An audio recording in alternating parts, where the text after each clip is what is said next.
Hi friends, నేను మీ వెంకటేశ్వర రెడ్డి. మరి ఈ వీడియోలో ఏపీ డిఎస్సి ప్రిపేర్ అయ్యేటువంటి అభ్యర్థులను బేస్ చేసుకొని ఆల్రెడీ నిన్నటితో టెట్ ఎగ్జామ్స్ కంప్లీట్ అయినాయి. పేపర్ 1 వాళ్ళకి, పేపర్ 2 స్కూల్ అసిస్టెంట్ ఇంకా జరుగుతున్నాయి.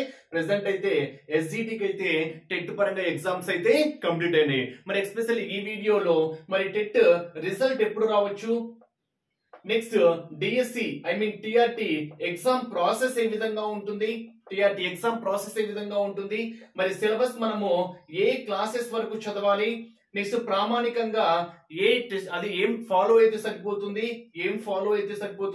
ఈ తక్కువ సమయంలో సిలబస్ ని కవర్ చేయగలమా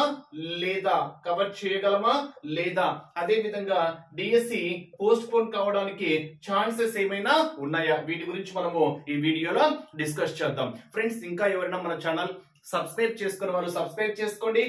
వీడియోకు చిన్న లైక్ ఇవ్వండి. మన డిఎస్సికి సంబంధించినటువంటి ఎంవీఆర్ ఫ్రీ వాట్సాప్ గ్రూప్ లో జాయిన్ కావాలి అనుకుంటే ఈ వీడియోలో డిస్క్రిప్షన్ లో ఇచ్చాను, జాయిన్ కాగలరు. మరి ఎస్జిటి ప్రిపేర్ అయ్యేటువంటి అభ్యర్థులను బేస్ చేసుకొని డిఎస్సి కోర్స్ పరంగా కంప్లీట్ ప్యాకేజ్ యాక్చువల్ గా అయితే 300 రూపీస్ కి నిన్నటితో క్లోజ్ చేశాము. బట్ చాలా మంది అభ్యర్థులు ఈ రోజు కూడా అడుగుతున్నారు కాబట్టి ఈ రోజు వరకు కంప్లీట్ ఎస్జిటికి సంబంధించినటువంటి ఫుల్ కోర్స్, అంటే ఏ సబ్జెక్ట్స్ అయితే ఉన్నాయో ఆ సబ్జెక్ట్ కి సంబంధించినటువంటి ఫుల్ కోర్స్ క్లాసెస్ తో పాటు ఎగ్జామ్స్, క్లాసెస్ ఉంటాయి, అదే విధంగా ఎగ్జామ్స్ ఉంటాయి. మొత్తం ఒకేసారి సెండ్ చేస్తాం ఫ్రెండ్స్. మరి సబ్జెక్ట్ వైజ్ గా గ్రూప్స్ క్రియేట్ చేసాము. ఏ గ్రూప్ కి ఆ సబ్జెక్ట్ కు సంబంధించినటువంటి క్లాసెస్, ఎగ్జామ్స్ సెండ్ చేస్తాము. మీకు అప్ టు డిఎస్సి వరకు వ్యాలిడిటీ ఉంటుంది. మీ ఫ్రీ టైమ్ లో ఎప్పుడైనా క్లాస్ వినండి, మీ ఫ్రీ టైమ్ లో ఎప్పుడైనా ఎగ్జామ్ రాసుకోండి. సో ఈ ఒక్క రోజు మాత్రమే 300 రూపీస్ ఆఫర్ ఇస్తున్నాము. లింక్స్ అనేటివి రేపు గ్రూప్స్ లలో సెండ్ చేయడం అయితే జరుగుతుంది. బిల్లింగ్ ఉన్న వాళ్ళు నా నెంబర్ కి కాల్ ఆర్ మెసేజ్ చేయగలరు. 8341949272 నా నెంబర్ సేవ్ చేసుకోండి. కాల్ చేయాల్సిన number WhatsApp number. But 300 rupees phone pay చేయాలి అనుకుంటే మాత్రము 8074177322 phone pay are Google pay number 8074177322 P Lakshmidevi అని వస్తుంది. ఫ్రెండ్స్, ఈ అమౌంట్ దీన్ని పే చేసిన తర్వాత స్క్రీన్ షాట్ ఈ నెంబర్ కి పంపించొద్దు. పైన కనిపిస్తుంది కదా నా వాట్సాప్ నెంబర్ కి స్క్రీన్ షాట్ పంపించండి. ఓకేనా? ఈ నెంబర్ కు పే చేసి నా వాట్సాప్ నెంబర్ కి స్క్రీన్ షాట్, మీ పేరు, మీ జిల్లా పంపిస్తే సరిపోతుంది. నేను యాక్టివేట్ చేస్తా. లింక్స్ రేపు సెండ్ చేయడం అయితే జరుగుతుంది. మరి లేట్ చేయకుండా కంటెంట్ లోకి వెళ్దాం. ఫ్రెండ్స్, సబ్స్క్రైబ్ చేసుకోవడం మాత్రము మర్చిపోవద్దు. మరి పేపర్ 1 ఎస్జిటి వాళ్ళని బేస్ చేసుకొని నిన్నటితో టెట్ ఎగ్జామ్స్ కంప్లీట్ అయినాయి. చాలా వరకు టెట్ లో బేసిక్స్ కాన్సెప్ట్స్ వరకు ఎక్కువగా టచ్ చేశాడు. మరి డిఎస్సి లో కూడా బేసిక్స్ వస్తాయా, అంతకన్నా డెప్త్ గా అడగడానికి ఛాన్స్ ఉందా అనేది కూడా మనం ఈ వీడియోలో డిస్కస్ చేద్దాం. మరి ఫస్ట్ రిజల్ట్ పరంగా అబ్జర్వ్ చేస్తే, సో చాలా వరకు ఈ రోజు టుడే అంటే ఈ రోజు ప్రాథమిక కీ రిలీజ్ చేయడానికి ఎక్కువగా అవకాశాలు అయితే కనిపిస్తున్నాయి. సో ఈ రోజు ప్రాథమిక కీ రిలీజ్ చేసి ఏవైనా అభ్యంతరాలు ఉంటే, అంటే వాళ్ళు ఇచ్చినటువంటి కీలో ఆన్సర్స్ తప్పుగా ఉన్నా, ఏదైనా అభ్యంతరాలు ఉంటే 1 or 2 days టైం ఇచ్చేసి ఆ అభ్యంతరాలు స్వీకరించిన తర్వాత దాన్ని మళ్ళీ మోడిఫై చేసి ఫైనల్ రిజల్ట్ ఇవ్వడానికి ఛాన్సెస్ అయితే కనిపిస్తున్నాయి. సో చాలా వరకు ఈ రోజు ప్రాథమిక కీ అయితే రిలీజ్ చేయడానికి అవకాశాలు అయితే కనిపిస్తున్నాయి. ఇది ఫస్ట్ కాన్సెప్ట్ పరంగా. Next DSC or TRT. ఓకేనా? So TRT, teacher recruitment text. So ఈ టిఆర్టీకి సంబంధించినటువంటి సిలబస్ ఏంటి, అసలు ఈ టిఆర్టీకి సంబంధించినటువంటి ఎగ్జామ్ ప్రాసెస్ ఏ విధంగా ఉంటుంది అనేది మనం ఒకసారి అబ్జర్వ్ చేస్తే, సెకండ్ వన్ పరంగా మొత్తము 160 బిట్స్ ఉంటాయి ఫ్రెండ్స్. 160 బిట్స్ ఉంటాయి. ఎన్ని మార్క్స్ కి అంటే 80 మార్క్స్ కి మాత్రమే కన్సిడర్ చేస్తాం. అంటే ప్రతి question half mark. Hour time period మాత్రము టెట్ కి 2.5 hours ఎలాగనో డిఎస్సి కూడా 2.5 hours టైం పీరియడ్ మాత్రము డ్యూరేషన్. మరి ఇక్కడ ప్రతి క్వశ్చన్ కి హాఫ్ మార్క్ మాత్రమే ఉంటుంది. So 80 marks. మరి యాక్చువల్ గా 100 మార్క్స్ కదా స్కోరు, 100 మార్క్స్ కదా. మిగతా 20 మార్క్స్ ఎక్కడి నుంచి వస్తాయి అంటే, మీరు ఇక్కడ టెట్ రాశారు కదా, ఆ టెట్ మార్క్స్ ను బేస్ చేసుకొని టోటల్ ఆ టెట్ మార్క్స్ ని బేస్ చేసుకొని 20% వెయిటేజ్ క్యాలిక్యులేట్ చేసి ఆ 20% ఇక్కడ క్యాలిక్యులేట్ చేయడం అయితే జరుగుతుంది. అంటే 80 మార్క్స్ ఏమో టిఆర్టీ పరంగా తీసుకుంటారు, రిమైనింగ్ 20 మార్క్స్ ఏమో టెట్ లో వచ్చినటువంటి స్కోర్ ఆధారంగా వెయిటేజ్ క్యాలిక్యులేట్ చేసి 20% తీసుకొని మొత్తం 100 మార్క్స్ కి కన్సిడర్ చేయడం అయితే జరుగుతుంది. అంటే ఓవరాల్ గా రేపు ఎగ్జామ్ డిఎస్సి ఎగ్జామ్ మాత్రము మొత్తం 80 మార్క్స్ కి ఉంటుంది. 160 బిట్స్ అయితే ఉంటాయి. మరి ఈ 160 బిట్స్ లో ఏ సబ్జెక్ట్స్ ఉంటాయి అనేది మీకు తెలియాలి కదా. సో ఆల్రెడీ మీకు తెలిసే ఉంటుంది. జీకే కరెంట్ అఫైర్స్ ఉంటుంది, జీకే అండ్ కరెంట్ అఫైర్స్ ఉంటుంది. నెక్స్ట్ విద్యా దృక్పథాలు ఉంటుంది. నెక్స్ట్ ఎడ్యుకేషనల్ సైకాలజీ ఉంటుంది. Next Telugu methods, next English methods, next maths methods, next science methods, next social methods. But ఇక్కడ టెట్ కి డిఎస్సి కి ఒక చిన్న వేరియేషన్ ఉంది ఫ్రెండ్స్ వెయిటేజ్ పరంగా. ఏంటి అంటే మీకు టెట్ లో సైన్స్ సోషల్ రెండు కలిపి ఒకే సెక్షన్ ఉంటాయి. 24 marks content, 6 marks methods. So ఒకే సెక్షన్ పరంగా సైన్స్ సోషల్ ఉంటాయి. బట్ ఇక్కడ మాత్రము సైన్స్ కి సపరేట్ గా వెయిటేజ్ ఉంటుంది, సోషల్ కి సపరేట్ గా వెయిటేజ్ ఉంటుంది. చూడండి, అంటే అంత మీ టెట్ లో మ్యాథ్స్ సైన్స్ సోషల్ కలిపి ఒక సెక్షన్ ఉంటుంది. ఇక్కడ అలా కాదు, maths separate, science separate, social separate. అంటే సైన్స్ కి సోషల్ కూడా చాలా ఈక్వల్ ప్రయారిటీ ఇవ్వాల్సి వస్తుంది. రెండు వేరు వేరు సెక్షన్స్ కాబట్టి చాలా చాలా ఇంపార్టెంట్. ఓకేనా, ఇవి సబ్జెక్ట్స్. మరి మార్క్స్ పరంగా అబ్జర్వ్ చేసాం అనుకోండి, జీకే 8 మార్క్స్ అంటే 16 క్వశ్చన్స్ ఉంటాయి. 4 మార్క్స్ అంటే 8 క్వశ్చన్స్ ఉంటాయి. ఎడ్యుకేషనల్ సైకాలజీ 8 మార్క్స్ అంటే 16 క్వశ్చన్స్ ఉంటాయి. తెలుగు ఇక్కడ చూడండి, 8 మార్క్స్ కంటెంట్, 4 మార్క్స్ మెథడ్స్. క్లియరా? 8 మార్క్స్ కంటెంట్ అంటే 16 బిట్స్ ఉంటాయి. కంటెంట్ 16 బిట్స్ ఉంటాయి. 4 మార్క్స్ మెథడ్స్ అంటే 8 బిట్స్ మెథడ్స్ ఉంటాయి. నేను మార్క్స్ ఏవైతే చేస్తున్నా ఆ మార్క్స్ ని ఇంటూ 2 చేసుకోండి, క్వశ్చన్స్ వచ్చేస్తాయి. ఎందుకంటే ప్రతి క్వశ్చన్ కి హాఫ్ మార్కే కాబట్టి. ఇంగ్లీష్ కూడా 8 మార్క్స్ కంటెంట్ ఉంటాయి, 4 marks methods. Maths 8 marks content, 4 marks methods. Science 8 marks content, 4 marks methods. Social 8 marks content, 4 marks content. 8 marks content, 4 marks method. అంటే ఓవరాల్ గా చెప్పాలి అనుకుంటే జీకే 16 బిట్స్ ఉంటాయి, 8 మార్క్స్. 8 బిట్స్ ఉంటాయి, 4 మార్క్స్. ఎడ్యుకేషనల్ సైకాలజీ 16 బిట్స్ ఉంటాయి, 4 marks. Telugu content 16 bits, methods 8 bits, total 12 marks. English 16 bits content, 8 marks methods, total 12 marks. Maths 16 bits content, 8 marks methods, total 12 marks. అదే విధంగా ఇక్కడ కూడా 12 మార్క్స్. 1 2 3 4 5 12 5 60, 60 ఇక్కడ ఒక 20, 60 ప్లస్ 20 ఎంత? 80 మార్క్స్. 80 మార్క్స్ మనకు టిఆర్టీ అయితే, డిఎస్సి అయితే ఈ 20 మార్క్స్ దేనిగా తీసుకుంటారు? టెట్ యొక్క వెయిటేజ్. ఇది మనకు సిలబస్ యొక్క ప్రాసెస్. మరి టెట్ కు 8th క్లాస్ వరకే చదివాము. సో బేసిక్స్ కాన్సెప్ట్స్ ఎక్కువ అడిగారు కాబట్టి ఓకే, నో ప్రాబ్లం. బట్ డిఎస్సికి ఎంత వరకు చదవాలి? 100% 10th వరకు చదవాలా అని చాలా మంది క్వశ్చన్ వేస్తున్నారు. ఫ్రెండ్స్, 8th క్లాస్ వరకు 100% చదవండి. 8th క్లాస్ వరకు. ఓకేనా, ఇది సెకండ్ కాన్సెప్ట్ ఇక్కడికి అయిపోయింది. నెక్స్ట్ థర్డ్ పరంగా, సిలబస్ పరంగా మనం అబ్జర్వ్ చేస్తే 8th క్లాస్ వరకు 100% చదవండి. 100%. సో ప్రామాణికంగా ఏవి ఫాలో కావాలి అంటే టెక్స్ట్ బుక్స్ ఫాలో అవ్వండి. ఇక్కడ కూడా చెప్తున్నా, ప్రామాణికంగా మీరు అంటే first preference goes to text book. Text book ను కాదని ఒక్క బిట్ కూడా బయట నుంచి అయితే అడగడు. మీరు ప్రీవియస్ డిఎస్సి క్వశ్చన్ పేపర్స్ కూడా అబ్జర్వ్ చేయొచ్చు. ఇన్ కేస్ క్వశ్చన్ వేరుగా ఇస్తే, మ్యాథ్స్ పరంగా కానివ్వండి, కొంచెం టెక్స్ట్ బుక్ నుంచి కాకుండా వేరుగా ఇచ్చాడు అనుకోండి, కంటెంట్ సేమ్ గా ఉంటుంది, మెథడ్స్ సేమ్ గా ఉంటాయి. బట్ న్యూమరికల్ వాల్యూ చేంజ్ అవుతుందేమో కానీ కంటెంట్ మాత్రము మారదు. సో 8th వరకు ప్రామాణికంగా టెక్స్ట్ బుక్ లో ఉండేటువంటి ప్రతి పాయింట్ ను క్షుణ్ణంగా చదవండి. టెట్ లో వచ్చినంత ఈజీగా క్వశ్చన్ పేపర్ డిఎస్సికి అయితే రాదు. టెట్ క్వశ్చన్ పేపర్స్ చూసి మీరు మోసపోవద్దు. సో టెట్ బేసిక్ నాలెడ్జ్ మాత్రమే ఇచ్చాడు, బట్ డిఎస్సి మాత్రము ఆ బేసిక్ యొక్క ఎక్స్టెన్షన్ మనకు డిఎస్సి లో ఉంటుంది. అంటే 8th క్లాస్ వరకు పూర్తిగా చదవండి. మరి 9th 10th చదవాలా? అస్సలు అవసరం లేదా అంటే 9th 10th అస్సలు చదవద్దు అని చెప్పము. ఎందుకంటే క్లియర్ గా అఫీషియల్ నోటిఫికేషన్ లో ఏమని ఇచ్చాడు అంటే 3rd to 8th క్లాస్ వరకు మొత్తం చదివి 9th class 10th class high standard, అంటే క్వశ్చన్ స్టాండర్డ్ అనేది హైగా ఉంది అనుకోండి, అది 9th క్లాస్ 10th క్లాస్ లో టచ్ చేయడం అయితే జరుగుతుంది. అది కూడా కంటిన్యూషన్ టాపిక్స్ తప్ప బయటికి వెళ్ళడు friends. For example 8th class new syllabus లో ప్రాబబిలిటీ అనేది ఒకటి పెట్టాడు. యాక్చువల్ గా అంతకుముందు సిలబస్ చేంజ్ కాక ముందు 9th క్లాస్ లో ఉండేది, 10th లో ఉండేది. ఇప్పుడు 8th క్లాస్ లో న్యూ సిలబస్ లో లాస్ట్ ఇయర్ చేంజ్ అయిన దాంట్లో దత్తాంశ విశ్లేషణ ఐ థింక్ 5th లెసన్ లోనో 6th లెసన్ లోనో డేటా హ్యాండ్లింగ్ లోనో ప్రాబబిలిటీ అనేది ఒక చిన్న ఇంట్రొడ్యూస్ చేశాడు. 8th క్లాస్ లో బేసిక్ ఇచ్చాడు, దాని ఎక్స్టెన్షన్ 9th లో ఉంది. అంటే 8th లో ఉంది, ఎక్స్టెన్షన్ 9th లో ఉంది కాబట్టి 9th కూడా ప్రాబబిలిటీ చదవాల్సిందే.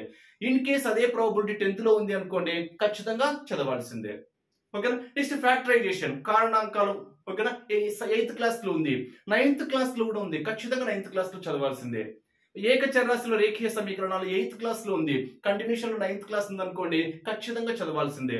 మెన్సురేషన్, ఘనము దీర్ఘఘనము 8th క్లాస్ లో ఉంది, దాని యొక్క ఎక్స్టెన్షన్ ఘనము దీర్ఘఘనంతో పాటు స్తూపము శంకువు సిలిండర్ అవన్నీ 9th క్లాస్ లో ఉన్నాయి. సో ఎక్స్టెన్షన్ కాబట్టి ఖచ్చితంగా చదవాల్సిందే. నెక్స్ట్ నెంబర్స్ పరంగా ఓకేనా, 9th క్లాస్ లో ఐ థింక్ సహజ ఏదో సంథింగ్ ఏది ఫస్ట్ లెసన్ ఏదో రియల్ నెంబర్స్ అనుకుంటా. సో 8th కంటిన్యూషన్ కాబట్టి నెంబర్స్ పరంగా ఖచ్చితంగా చదవాల్సిందే. అలా ఏవైనా ఎక్స్టెన్షన్ ఉంటే మాత్రము 100% అయితే చదవండి. మరి అవి ఎలా తెలుసుకోవాలి, మేము ఆ ఎక్స్టెన్షన్స్ ఎలా తెలుసుకోవాలి అనుకుంటే, మీకు టెక్స్ట్ బుక్స్ క్లియర్ గా 8th క్లాస్ వరకు బాగా చదివింటే మీరు ఈజీగా ఆ లెసన్ నేమ్స్ చూసేసి కూడా మీరు ఈజీగా చెప్పేయచ్చు. అదే విధంగా physics, chemistry, biology 9th class అంతేం లేదు, నాకు తెలిసి 3 లెసన్లు 4 లెసన్లు పెట్టాడు అంతే. ఓకేనా. ఫిజికల్ సైన్స్ లో మాత్రము ఫిజిక్స్, కెమిస్ట్రీ రెండు కలిపి 11 లెసన్స్ 12 లెసన్స్ ఉన్నాయి. తెలుగు మాత్రము వ్యాకరణాంశాలు 9th వ్యాకరణాంశాల వరకు చదువుకోండి.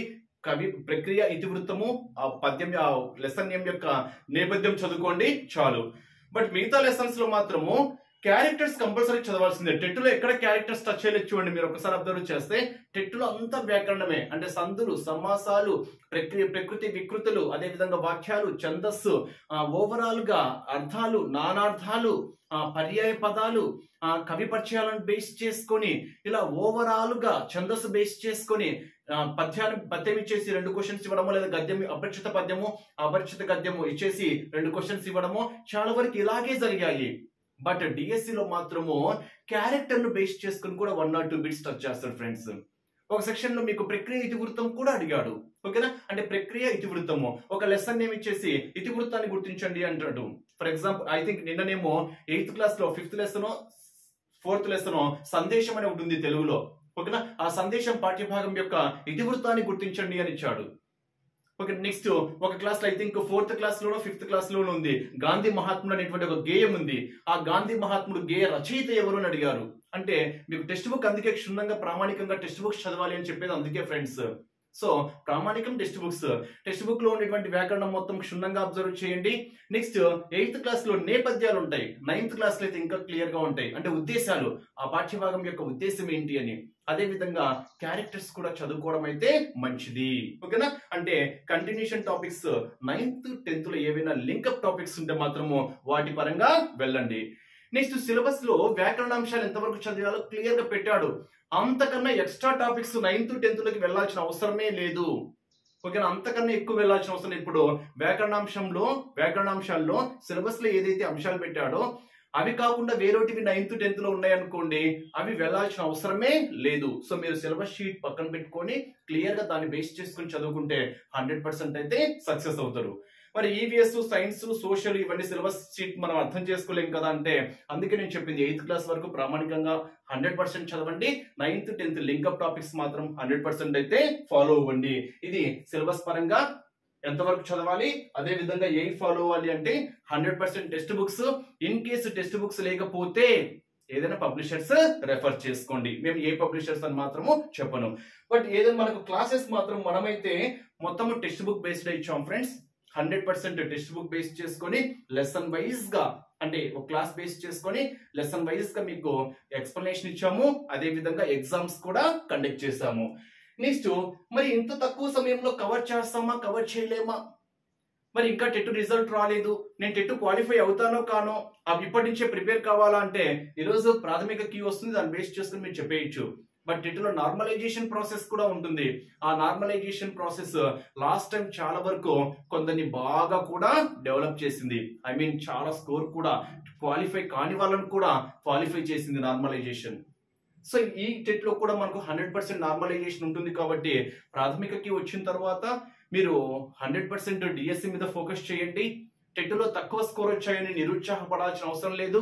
టెట్కి అంటే ఇక్కడ మనకు టెట్లో 7 మార్క్స్ పరంగా డిఎస్సికి ఒకటి యాడ్ అవుతుంది, 20% వెయిటేజ్ కాబట్టి. ఫర్ ఎగ్జాంపుల్ 90 వచ్చాయి అనుకోండి, టెట్లో 90 వచ్చాయి అనుకోండి, ఎలా క్యాలిక్యులేట్ చేస్తారు?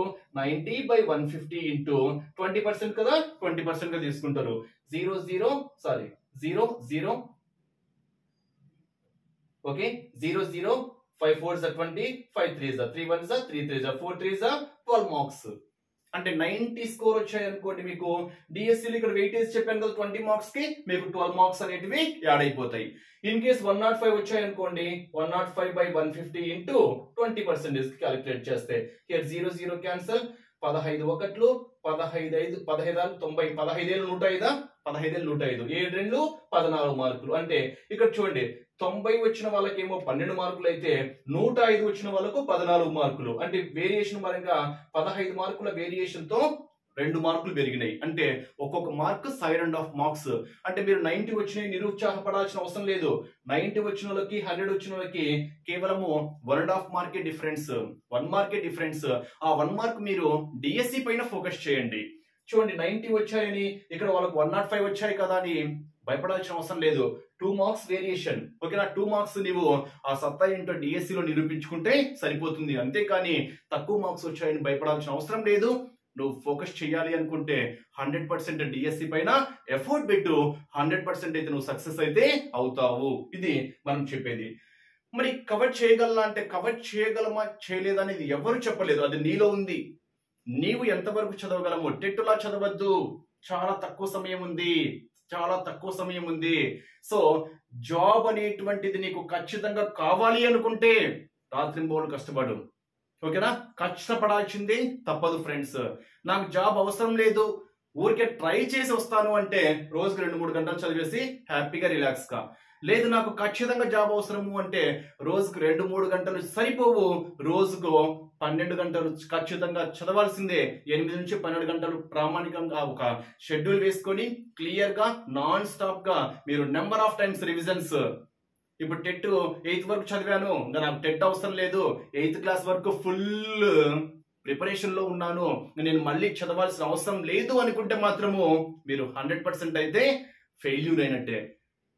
అంటే ఇప్పుడు చాలా మంది నేను టెట్ ఇప్పుడే చదివాను కదా, 8th క్లాస్ వరకు ఆల్రెడీ చదివేశాను, ఇంకా మిగతా టాపిక్స్ పై జీకే కరెంట్ అఫైర్స్ ఏదైనా లింకప్ టాపిక్స్ అవి చదువుకుంటే సరిపోతుంది, నాకు 8th క్లాస్ వరకు అవసరం లేదు అనుకుంటే మాత్రము నువ్వు పక్కా ఫెయిల్యూర్ కి దగ్గరలో ఉన్నట్టు.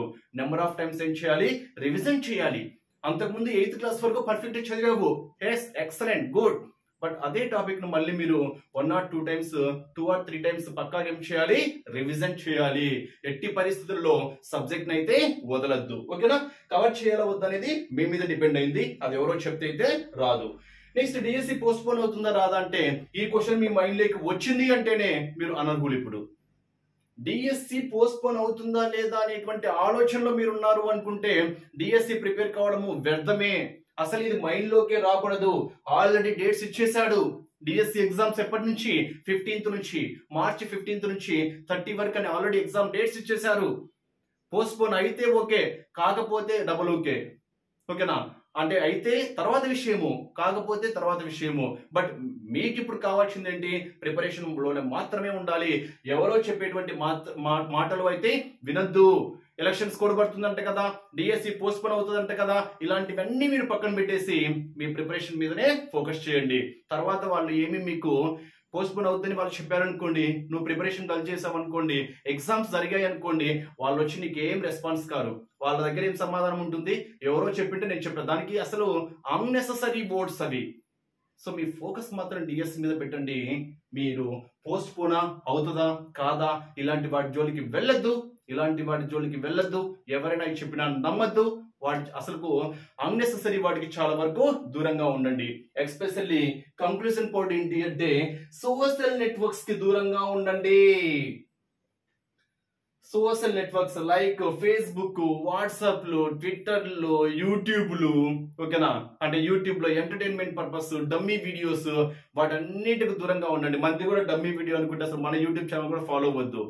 మీకు సబ్జెక్ట్ 100% డిఎస్సి ఉంది, అవును 100% మాకు యూజ్ అవుతుంది అంటేనే సబ్స్క్రైబ్ చేసుకోండి. ఓకేనా, డమ్మీ యూట్యూబ్ ఛానల్ జోలికి అస్సలు వెళ్ళొద్దు. అన్నెసెసరీ థింగ్స్ వాటికి అసలు వెళ్ళొద్దు. ఈ సమయం అది కాదు, ఈ సమయం అది కాదు అని చెప్తున్నా. ఈ సమయం అది కాదు. టెక్స్ట్ బుక్స్ మీద ఫోకస్ చేయండి. అనవసరమైనటువంటి వీడియోస్ జోలికైతే వెళ్ళొద్దు. ఫేస్బుక్, వాట్సాప్ చాటింగ్ లకు చాలా వరకు దూరంగా ఉండండి. అవసరం లేనప్పుడు డేటా కనెక్షన్ ఆఫ్ చేసి మాత్రమే మీ ప్రిపరేషన్లోకి వెళ్ళండి. డేటా కనెక్షన్ ఆన్ లో ఉంది అంటే చాలా వరకు మీరే సఫర్ అవుతారు. ఓకే ఫ్రెండ్స్, మరి ఒక కంక్లూజన్ పార్ట్ మీకు ఏర్పడింది అనుకుంటా. సబ్స్క్రైబ్ చేసుకోవడం మాత్రం మర్చిపోవద్దు. ఈ రోజు అయితే కేవలం 300 రూపీస్ కి ఆఫర్ ఉంది, వినియోగించుకోగలరు. Wish you all the best.